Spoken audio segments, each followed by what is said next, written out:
Alex Castellanos is one of the brightest political commentators I know, and he's made the point that the burden on the vice president is to prove to the American people that she's a serious person. Margaret Thatcher didn't giggle.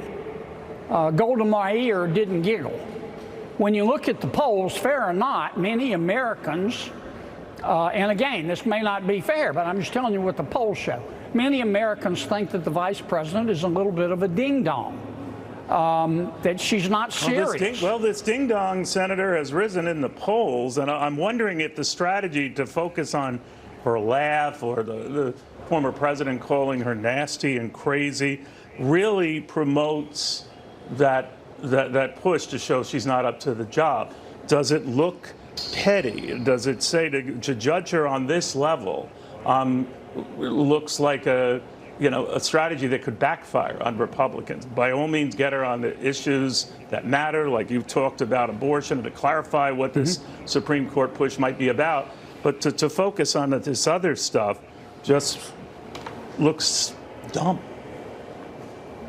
Well, what I was going to say, Neil, if I could finish my thought, when you look at the polls, fair or not, what the polls, the crosstabs show, is that those Americans who have an opinion of the vice president think that, number one, she's a bit of a ding-dong, and number two, that she is a member of the loon wing of the Democratic Party.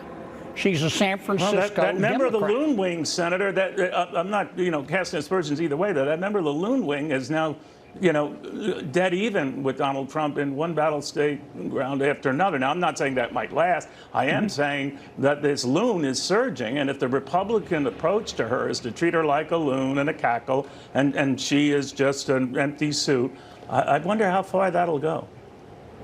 Well, I'm sorry if that offends you, Neil, but I'm just telling you what the people of America think. I'm just telling you what the polls are showing right now. Now, if you think they're short-lived, they're not going to last, and you're okay with this approach of talking about her laugh and nasty and disrespectful and all this stuff that Donald Trump has said, you don't think part of that is going to kill you at the polls?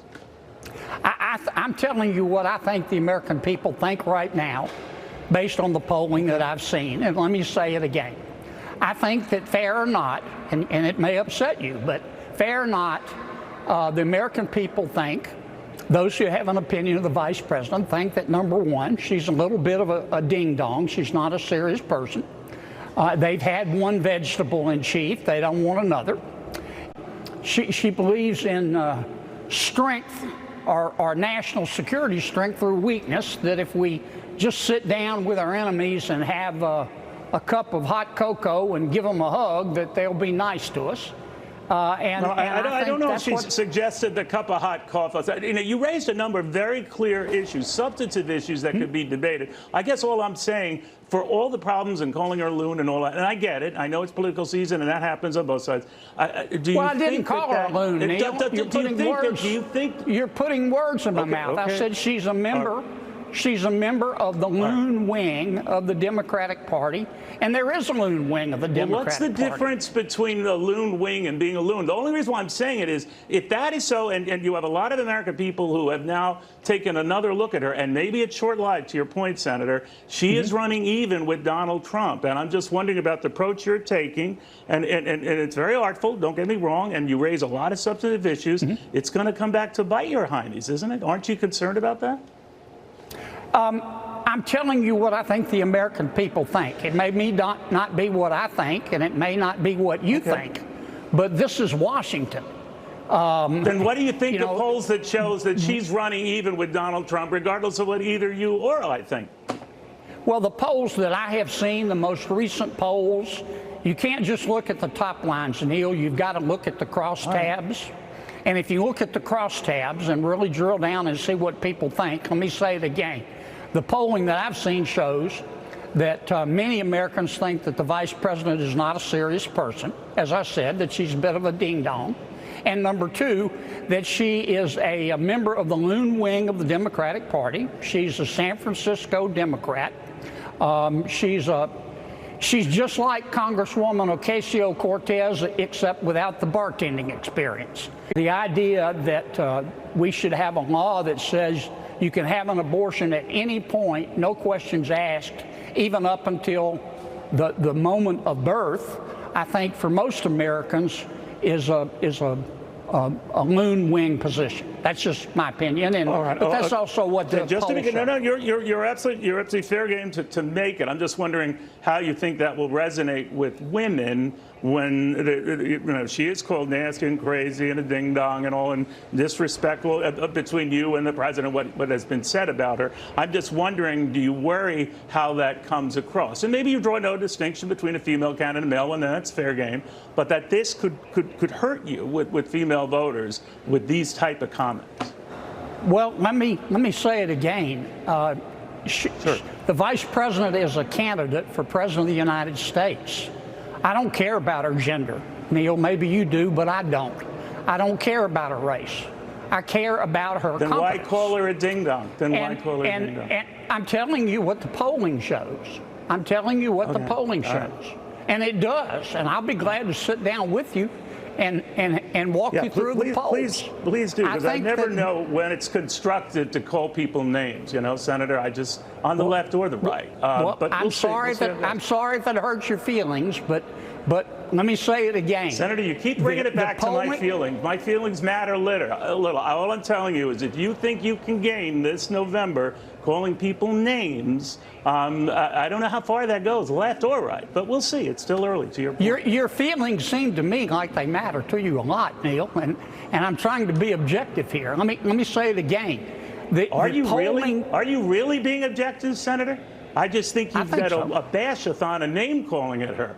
If you call that being objective, I don't know. But, Senator, I do want to thank you for coming. Well, thank you for having me, Neil. I hope you have a better day. Yeah, so do I. Hope you have a better day.